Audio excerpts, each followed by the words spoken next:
Assalamualaikum warahmatullahi wabarakatuh. Shalom, Om Swastiastu, Namo Buddhaya, Salam Bajian kita semua. Eh, Kami dari kelompok Sistem Rantai Pasok akan mempresentasikan tentang tugas besar kita, yaitu mereview jurnal. Adapun jurnal kami yaitu pengukuran performansi supply chain dengan menggunakan supply chain operation reference atau COR berbasis analytical hierarchy proses AHP dan objektif matrik oleh Nikita Hanggreni, Nasir Widya Setianto dan juga Remba Yonur Evanto. Satu pendahuluan. PT Indonesia Tobacco adalah satu perusahaan rokok yang telah menerapkan SDM untuk mengatur aliran material mulai dari pengiriman bahan baku hingga sampainya produk jadi ke tangan konsumen. Pada dasarnya, SDOR merupakan model yang berdasarkan proses. Di bawah SDOR, SDM didefinisikan sebagai proses perencanaan, pengadaan, pembuatan, penyampaian, dan pengembalian. Kelima elemen proses tersebut memiliki tiga fungsi berikut. Satu, plan, yaitu proses yang menyeimbangkan permintaan dan pasokan. Yang kedua ada source, yaitu proses pengadaan barang maupun jasa. Yang ketiga ada make, yaitu proses untuk mentransformasi bahan baku atau komponen. Yang keempat ada deliver, yaitu merupakan proses untuk memenuhi permintaan terhadap barang maupun jasa. Dan yang terakhir adalah return, yaitu proses pengembalian atau menerima pengembalian produk. Dua, metodologi penelitian. Satu, identifikasi supply chain. Dilakukan dengan cara mengatur supply chain perusahaan dan menyusun kerangka supply chain perusahaan dengan pendekatan model COR. Dua, menentukan dan integrasi KPI. Key Performance Indicator menyajikan serangkaian ukuran yang berfokus pada aspek-aspek organisasi yang paling penting untuk keberhasilan organisasi saat ini dan waktu yang akan datang. Tiga, memberikan bobot pada masing-masing perspektif, dimensi, dan KPI dengan metode AHP. AHP merupakan model pendukung yang akan menguraikan masalah multifaktor atau multikriteria yang kompleks jadi suatu hierarki. Pada AHP ditetapkan skala kuantitatif 1-9 untuk menilai perbandingan tingkat kepentingan suatu elemen terhadap elemen lainnya. 4. Melakukan perhitungan scoring system dengan menggunakan modul OMEC. OMEC menggabungkan kriteria-kriteria produktivitas ke dalam suatu bentuk yang terpadu dan berhubungan satu sama lain. Tiga, hasil dan pembahasan. Pengolahan data. Kuesioner awal yang berisikan 44 KPI diberikan pada pihak manajemen perusahaan yang dirasa paling mengetahui mengenai permasalahan dan kondisi perusahaan untuk dilakukan validasi.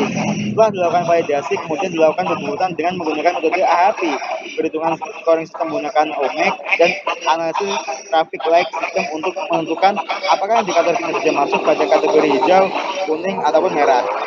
Selanjutnya akan dijelaskan oleh rekan saya yaitu Fajar. Silakan.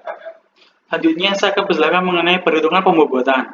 Pembobotan perspektif berlevel 1 dilakukan pembobotan pada 5 perspektif Supply Chain Operation Reference atau SCOR, yaitu Plan, Source, Make, Deliver, and Return.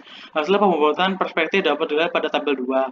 Perspektif Plan dengan bobot 0,127, Source dengan bobot 0,263, Make dengan bobot 0,387, deliver 0,157, return dengan bobot 0,066 dengan jumlah bobot 1, instance consistency ratio dengan 0,05. Pada tabel 2 dapat dilihat bahwa pembobotan kelima perspektif SCOR memiliki instance consistency ratio sebesar 0,05.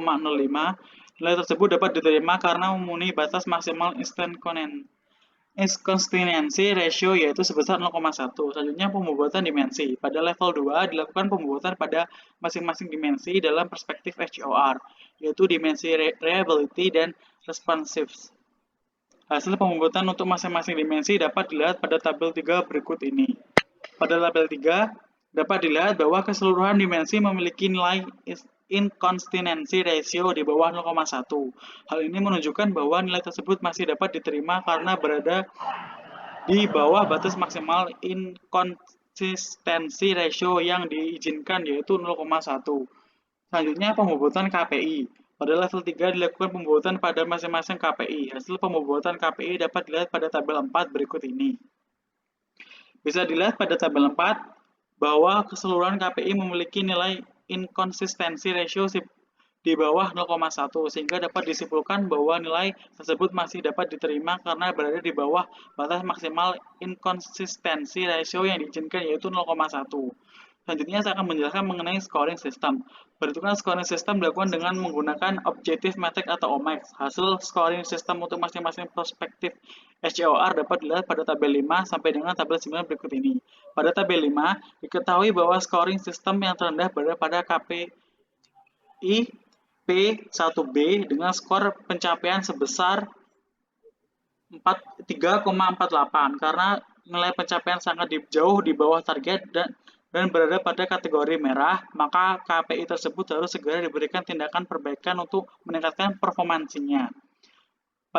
Selanjutnya pada tabel 6 diketahui bahwa scoring sistem yang terendah berada pada KPI S1A dan S1B dengan skor pencapaian sebesar 3,82 dan 2,84. Karena nilai pencapaiannya sangat jauh dan berada pada kategori merah, maka KPI tersebut harus segera diberikan tindakan perbaikan untuk meningkatkan performansinya. Pada tabel 7 dapat diketahui bahwa nilai scoring system dan yang terendah berada pada KPI M1E dan M1I dengan skor pencapaian sebesar 7 dan 7,92. KPI tersebut berada pada target kuning di mana nilai pencapaiannya hampir mencapai target namun tetap masih di bawah target. Sehingga pada KPI tersebut perlu diberikan tindakan perbaikan untuk meningkatkan performansinya.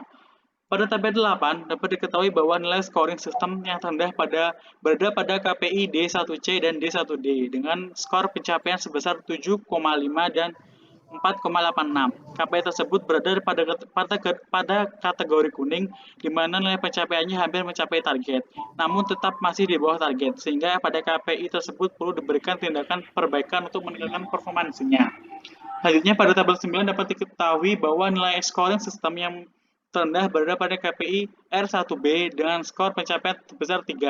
Nilai pada KPI tersebut berada pada kategori merah sehingga pada KPI tersebut harus segera diprioritaskan untuk diberikan tindakan perbaikan agar performansinya dapat meningkat. Untuk hasil performansi supply chain perusahaan secara keseluruhan dapat dilihat pada tabel 10. Pada